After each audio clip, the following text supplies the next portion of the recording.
Cordial saludo. Somos Fray Leider y Fray Santiago. Y hoy queremos acompañar un viaje por la historia de una reflexión teológica nacida en el propio latir de nuestros pueblos, la teología de la liberación y más ampliamente las teologías latinoamericanistas. Nos situamos en el capítulo 4 de la obra de José Ignacio Sarandjana, que nos ayuda a entender cómo la Iglesia en América Latina se fue haciendo voz del pueblo y pregunta sobre la salvación en la historia. Te invitamos a escuchar con el corazón abierto, historia, polémica, nombres y sobre todo una llamada a la esperanza y al servicio. Bienvenido, iniciemos ya.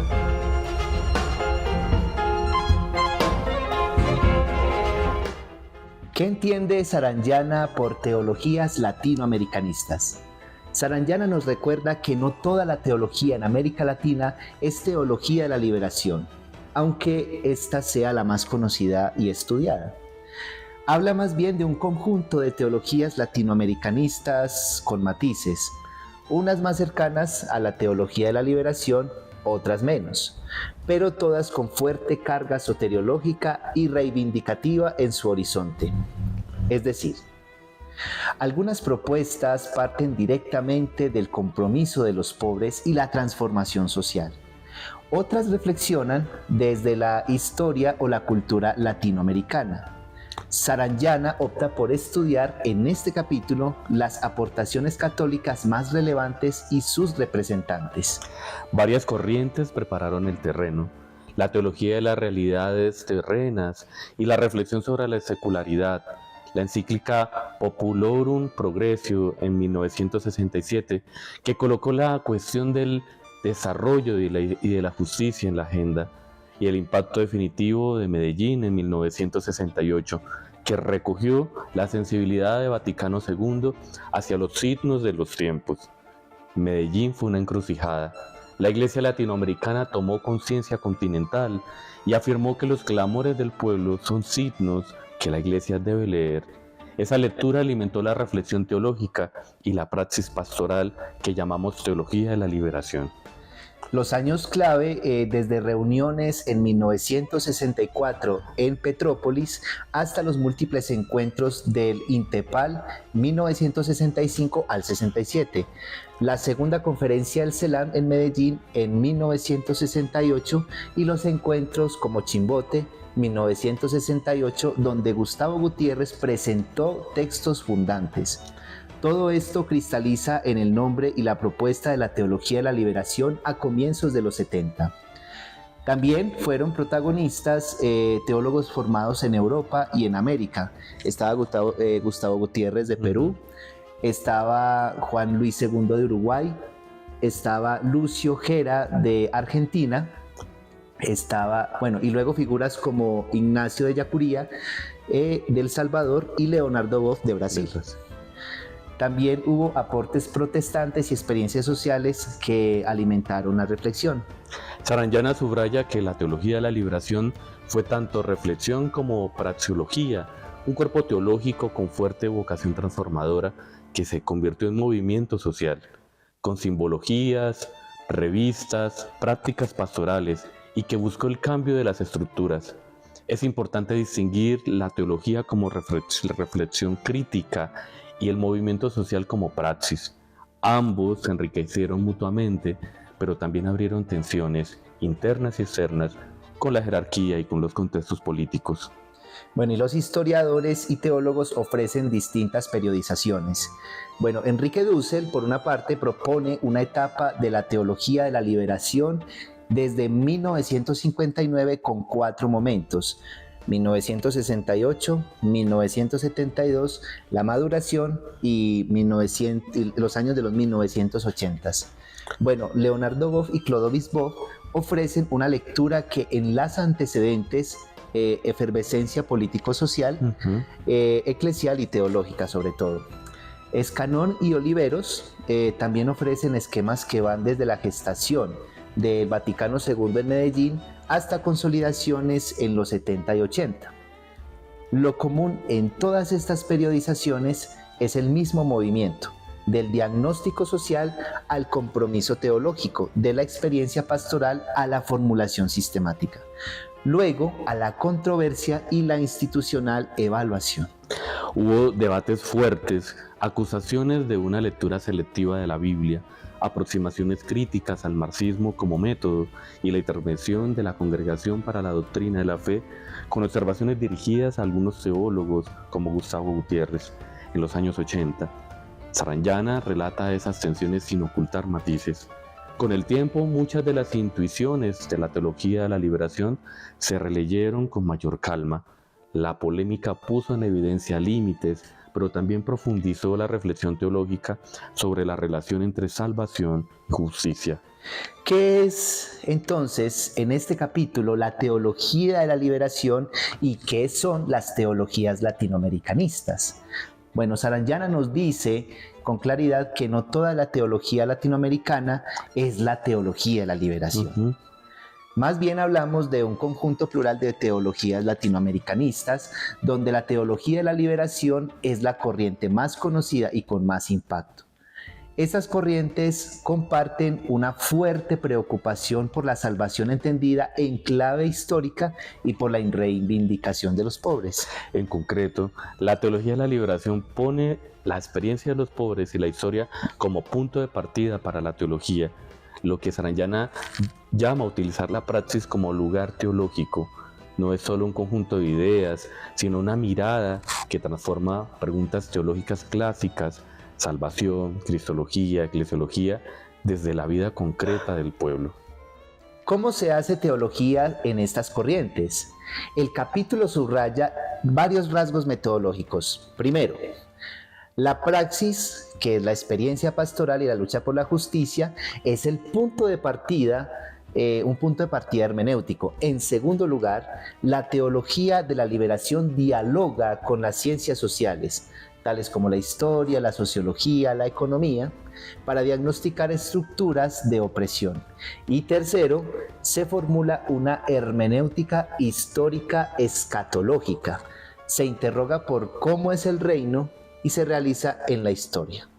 Eso explica por qué teólogos como Gutiérrez y Ellacuría combinan lectura bíblica con análisis social.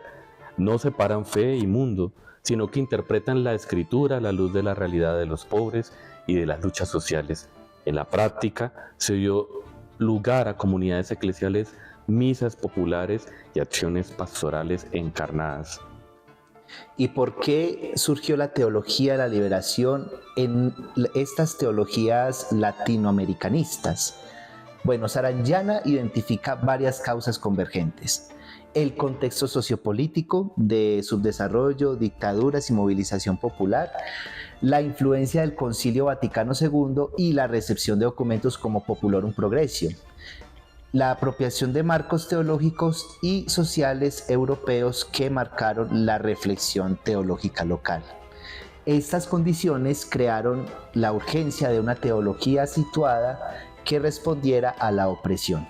Además, hubo actores que catalizaron el movimiento, encuentros como Chimbote y Medellín, y figuras intelectuales con formación intercontinental, Gutiérrez, Ellacuría, los Boff, Segundo, es decir, una conjugación de circunstancias históricas y propuestas teológicas que volvieron imprescindible la pregunta sobre la relación entre salvación y liberación. Bueno, entonces, ¿para qué teologizar así?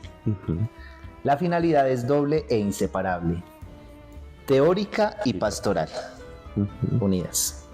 Teóricamente se puede repensar teologías centrales, la cristología, la soteriología, la eclesiología, desde la experiencia histórica del pueblo para que la teología sea capaz de hablar del reino como realidad en la historia. Pastoralmente, la meta es promover la liberación integral, que la evangelización incluya la promoción humana, la justicia y la transformación de estructuras que oprimen. En la práctica, ese para qué se manifestó en liturgias populares, misa y literatura comprometida, en comunidades eclesiales de base y en una iglesia más cercana a los pobres. El objetivo final es que la fe produzca signos concretos de esperanza y justicia en la vida de los pueblos. Bueno, la gestación se dio en mediados de los 60. Los detonantes fueron el Vaticano II y Populorum Progressio. Medellín, 1968, como punto decisivo. El despegue a finales de 1960 y Gutiérrez publica y difunde. Eso tuvo también un auge en los 70 con comunidades y revistas, y la consolidación y tensiones en los 80-90 con intervenciones doctrinales. Hubo tensiones con instancias eclesiales, evaluaciones por la Comisión Teológica Internacional y la Congregación para la Doctrina de la Fe en los años 70, 80, que pidieron clarificaciones metodológicas y doctrinales. Esas tensiones obligaron a la teología de la liberación a matizar métodos y a profundizar el diálogo entre fidelidad magisterial y la libertad teológica, lo que enriqueció la reflexión posterior. Bueno, en resumen, la teología de la liberación y las teologías latinoamericanistas nacen de la fe encarnada en la historia de los pueblos, de la lectura de la Escritura desde la pobreza y desde la voluntad de que la salvación transforme la realidad. Que esta lectura histórica y teológica nos siga interpelando como religiosos para que nuestra contemplación sea fecunda en compromiso y servicio. Ahora bien, presentamos dos conclusiones claves. En primer lugar, la teología de la liberación, tal como la presenta Santillana, dejó una marca indeleble en la teología latinoamericana. Enseñó a leer la Escritura desde la experiencia de los pobres y a consolidar la historia como lugar de salvación. Un gran mérito fue convertir la implicación pastoral en un problema teológico serio. Bueno, y en segundo lugar, sin negar sus excesos o errores, la teología de la liberación estimuló el diálogo entre teología y ciencias humanas, provocó una reflexión sobre la teología de la historia y obligó a la Iglesia a repensar su presencia social. Hoy nos queda la tarea de integrar esas intuiciones con fidelidad a la doctrina y ternura pastoral. Basándonos en todo esto, presentamos dos preguntas analíticas. La primera, ¿en qué sentido la teología de la liberación cambia el lugar teológico tradicional? Cambia el punto de partida. Ya no se parte solo de textos o doctrinas, sino de la experiencia histórica de los pueblos, de los pobres como locus theologicus. Eso obliga a replantear método, prioridades y praxis pastoral. Y en segundo lugar, pues surge la pregunta de ¿por qué hubo tanta tensión entre la teología de la liberación y la Congregación para la Doctrina de la Fe? Bueno, esto porque algunas formulaciones parecían adoptar sin crítica categorías marxistas o una lectura selectiva de la Escritura. La Congregación para la Doctrina de la Fe buscó clarificar límites metodológicos y doctrinales al mismo tiempo, lo que abrió un necesario debate sobre la libertad y la libertad teológica y la fidelidad. Ahora bien, para nosotros como carmelitas descalzos, la recepción de estas teologías exigen dos actitudes: la contemplación, que nos arraiga en la interioridad y en la compasión que nos impulsa a la acción por los pobres. La teología de la liberación nos recuerda que la santidad cristiana no está separada de la historia de los hermanos. En la formación religiosa, integrar lectura social, espiritualidad contemplativa y pastoral de proximidad es una tarea urgente y fecunda. Bueno, y en la formación varias cositas, ¿no? Primero, incluir lecturas críticas de la realidad socioeconómica local. Segundo, ofrecer espacios de diálogo entre la oración y la praxis. Y tercero, promover contactos con pastorales sociales locales para que la teología se haga carne en la misión cotidiana. Y así, la espiritualidad, sobre todo la carmelitana, puede iluminar una praxis encarnada y humilde. Finalmente, lo que hemos repasado hoy no es solo historia, son vidas, martirios, esperanzas y preguntas que nos interpelan. Que la memoria de quienes dieron su vida por la fe y la justicia nos inspire a ser presentes, pacientes y valientes en el servicio. Y bueno, y sigamos orando y trabajando para que la libertad de Cristo llegue a todas las fronteras del corazón, que son las que más importan. y para que podamos seguir adelante en este camino. Gracias por acompañarnos. Hasta pronto. Hasta pronto.